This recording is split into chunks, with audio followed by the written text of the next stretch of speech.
Los amigos de Legal NEA.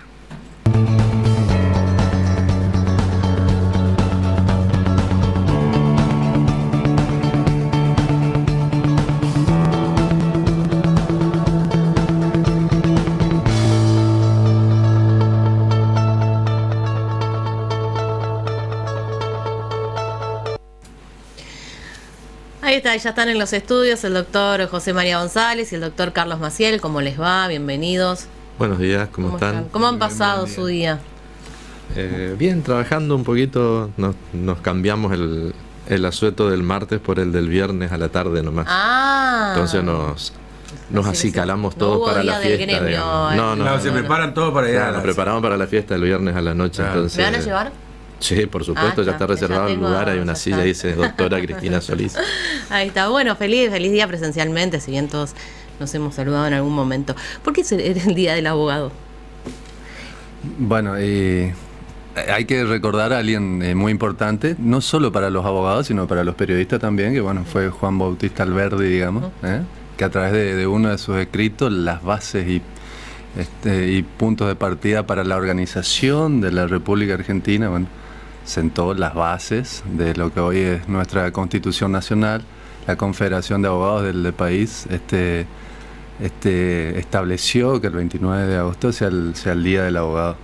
Pero yo creo que trasciende incluso la profesión de abogado, la vida y obra de Alberdi, ¿no es cierto? Mira, ¿qué sienten? Yo nunca les pregunté esto, así que vamos a hacer... Está abierto el consultorio inmobiliario, en un rato vamos a empezar a contestar preguntas en relación a todo lo que quieran saber. Cada vez que hablamos de lo que tiene que ver con propiedades, con alquileres, con compra, con venta, un montón de situaciones que se las plantean por ahí. Hay casos que son muy específicos y para los cuales faltarían datos, pero en general se puede hablar un poquito de cuáles son las precauciones, los recaudos, las cosas a tener en cuenta. Pero ¿por qué eligieron ser abogado? ¿Usted, Maciel? Yo la verdad que no lo tenía muy claro. Tengo una hermana que es abogada, bueno, mi madre trabajó en la justicia, pero hay algo de que la palabra misma ahí la lleva, ¿no es cierto?, que es abogar, o sea, no es solo defender, sino decir por otro, y en parte es la función también del abogado, interpretar las leyes y traducirlas y hacer como nexo. Pero bueno, realmente hoy en día me doy cuenta de lo importante de la profesión, pero en su momento la verdad que no sé. Era casi por una inercia familiar. Claro. ¿Pero hace cuánto ya que... ¿Próximo a los 25 años de ejercicio profesional? No, pero bueno, esa pregunta sería interesante a José María, que cumplió 25 años. Hubo una entrega de reconocimientos a los profesionales de 25 años de ejercicio. Sí, efectivamente sí. Cumplimos 25 años y bueno, con ello también los 25 años de funcionamiento de este proyecto, que es una realidad ya que es Legal NEA, ¿no? Pero un poco volviendo a la pregunta tuya, en general cuesta a veces encontrar la razón, o cuando uno hace esta pregunta, ¿por qué te decidiste? Bueno, aparecen los dichos, serás lo que debo hacer o serás abogado, etcétera, etcétera.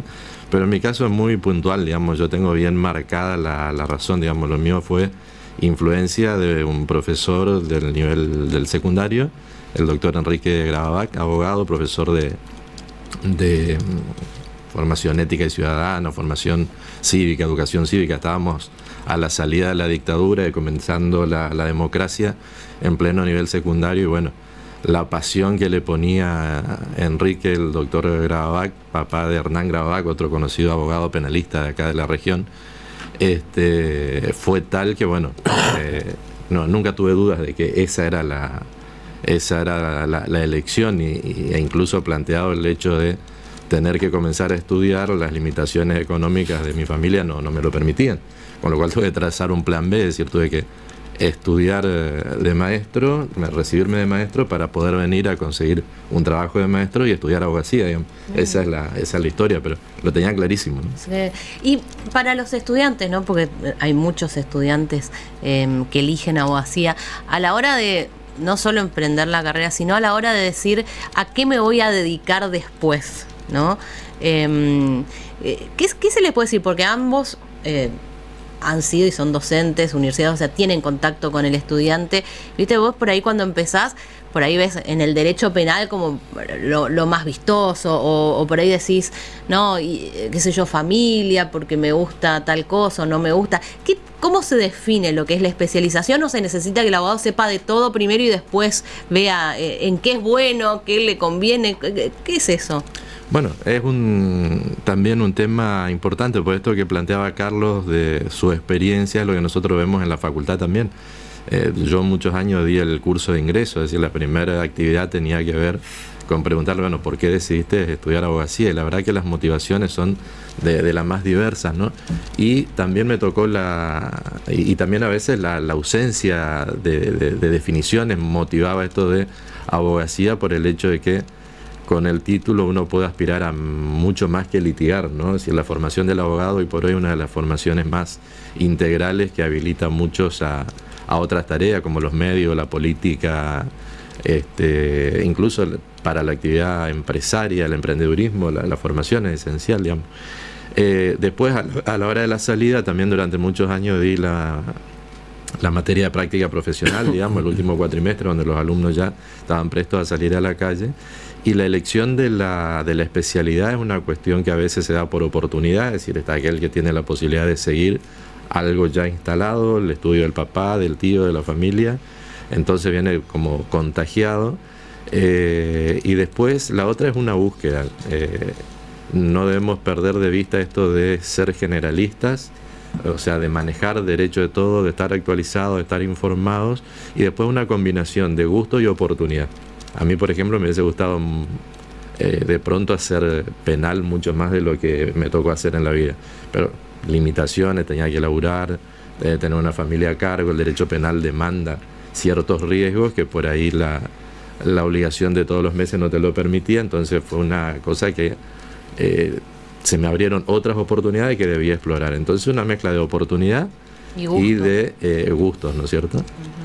Lo que sí, durante el camino, al final del camino, lo que vale es que a uno esto realmente lo retribuya y en mi caso, y creo que en toda la gente que integra el equipo nuestro, tenemos esa comunión, ¿no? Es decir, eso, bueno, cuando nos sale algo bien, cuando se reconoce un derecho, cuando un cliente está contento, esta es la sensación de que tuvimos algo que ver con eso, ¿no? Hay un abogado, me dice, a vos que te gusta mucho mirar las series, reconozco, me gusta mucho mirar series, me dice, mirá El abogado de Lincoln, que está dando por Netflix. Lo estoy mirando, ahora está la segunda temporada, realmente por ahora es una serie corta, digamos, son 2 temporadas. Pero me recuerda a otras series relacionadas a abogados, que es Better Call Saul, que es la precuela de Breaking Bad, donde la vida de Jimmy McGill después convertido en Saul Goodman, la historia del abogado, de cómo desde que arranca, digamos, cómo se transforma, digamos, el personaje y todo lo demás. ¿Es tan así como lo pintan las películas, digamos, las vidas del abogado? ¿Cómo es? O sea, no son dos, digamos, el abogado Lincoln es un abogado top, estrella S2, y Saul Goodman es un abogado que arrancó bien de abajo, digamos. Bueno, en el caso del abogado de Lincoln es un abogado que, si bien llega a ese lugar de estrellato, viene de una historia compleja previa, ¿no? Sí.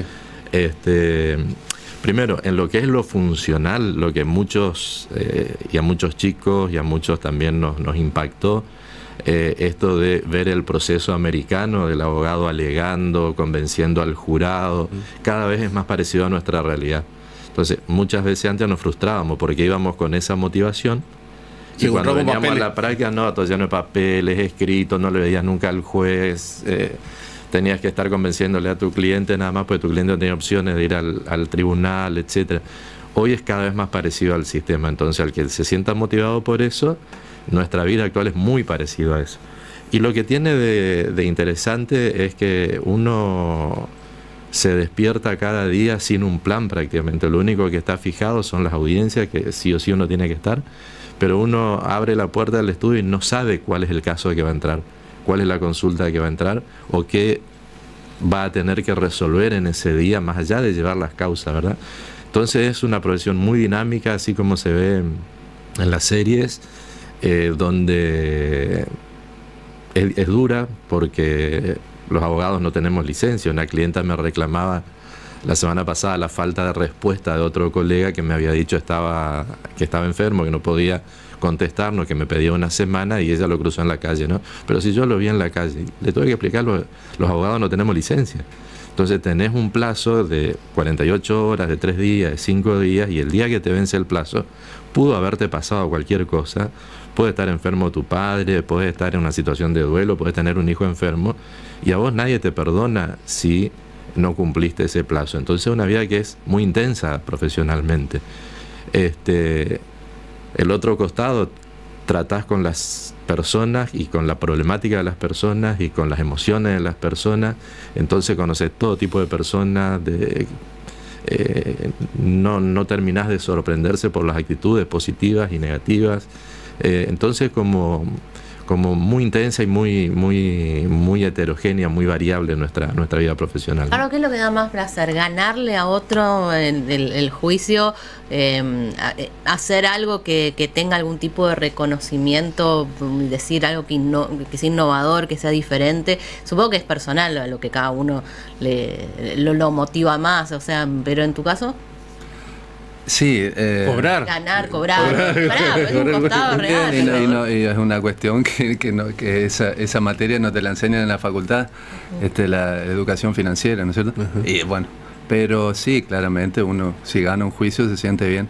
Pero hay algo que todos los abogados en los escritos al final de todo ponemos una frasecita como que proveer de conformidad y será justicia. Digamos, lo que busca el abogado tampoco no es solo ganar, sino, y hoy en día eso está mucho más claro, digamos, lograr una equidad y justicia y solucionar el problema a la gente, porque a veces, y hoy por suerte también hay muchas herramientas como para llegar al fin buscado sin tener que litigar ni pasar tantos años en un proceso, etcétera. Y hay otra cuestión, y aprovecho y respondiendo también a la pregunta que le hiciste hoy, que lo hablábamos anoche en la hamburguesería de un amigo ahí frente a la Séptima con un colega, Beto, de la herramienta que es la profesión que uno tiene, porque uno puede ejercer, pero puede ser docente, puede entrar en política, puede hacer, digamos, tiene, por la integralidad de la profesión, tiene muchas herramientas como para ejercer, digamos, e incluso sin ejercer, pero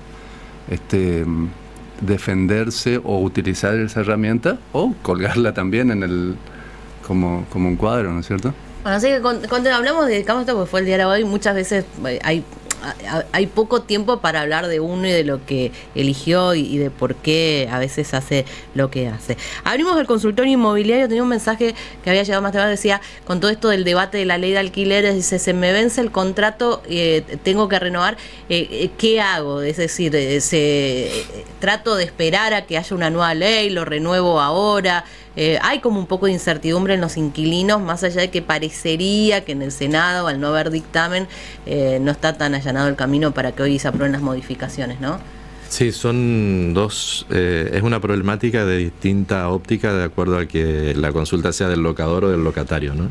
El locador hoy está preocupado porque no sabe de qué manera garantizar su ingreso, su crédito, de que el alquiler que pacte no se diluya por efecto de la inflación y la devaluación y demás.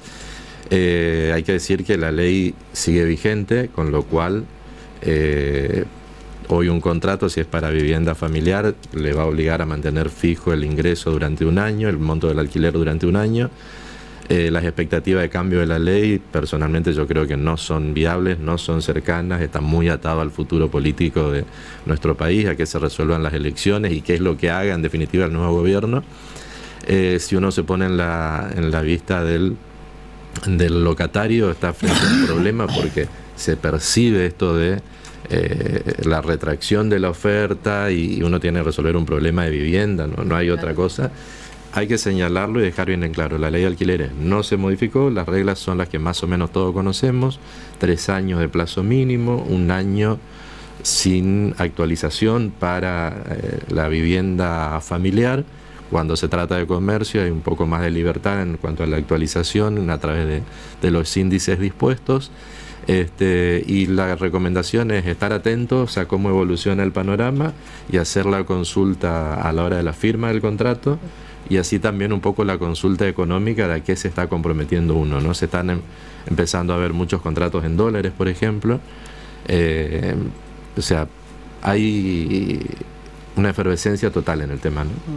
Bueno, Tere, ¿tenés algunas preguntas? Así es. Hola, en Argentina, ¿cuáles son los requisitos legales para comprar una propiedad? Dios bendito, cobré un dinero y quisiera asegurarme una casa, gracias, dice esta persona. Bueno, que sea bastante dinero, ¿no? Porque bueno, hay un dichoso que primero no lo ande divulgando por las dudas, ¿no? Claro. Primero hay un posteo interesante en el Instagram del estudio de la semana pasada que más o menos señala cuáles son las prevenciones a tomar, ¿no? La primera es la consulta sobre el estado del bien y del propietario, de la persona que nos va a vender, de que el bien no tenga ningún tipo de medida, digamos, de embargo, y de que la persona que me va a vender no tenga ningún tipo de impedimento, una inhibición para vender sus bienes, por ejemplo. Segundo, tratar de obviar el boleto de compraventa, pasar rápidamente a la escritura, digamos. Tercero, verificar el estado de ocupación, si uno está comprando un terreno, digamos, verificar que esté el terreno, hacer actos posesorios, cercarlo, ponerlo en cartel de propiedad privada, que no esté ocupado por terceras personas. Cuarto, algo que no se le da mucha trascendencia y que es un tema por ahí recurrente y que está dilatado en el tiempo, la cuestión catastral. Hay un proyecto de requerir al momento de la escritura lo que es el informe catastral, que tiene que ver con las medidas del inmueble, los linderos. Entonces todavía no se exige como un requisito para hacer una compraventa, pero es algo que con el tiempo se va a imponer. En la práctica, ir a ver que si el terreno es 10x30, esté en los 10x30, que esté en los mojones, hablar con el vecino, es decir, tomar todas las prevenciones para no tener una sorpresa.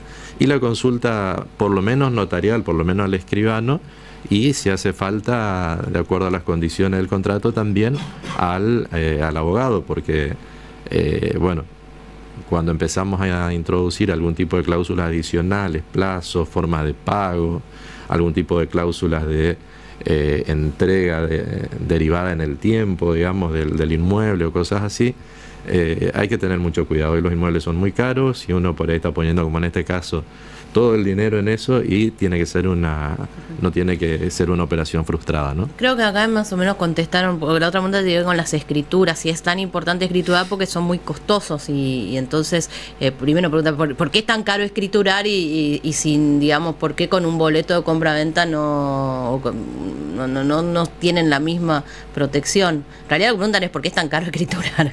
Sí, la pregunta es ¿por qué es tan caro escriturar? Es porque, bueno, en la escrituración intervienen los honorarios del escribano, intervienen los gastos para obtener esta información de reaseguro, como decimos, los informes del registro de la propiedad, pactar la cuestión de los impuestos, de quién, si se van a poner al día, no, si se van a descontar del precio. Esto es una tarea que tiene que realizar el escribano. La redacción misma del instrumento tiene un costo.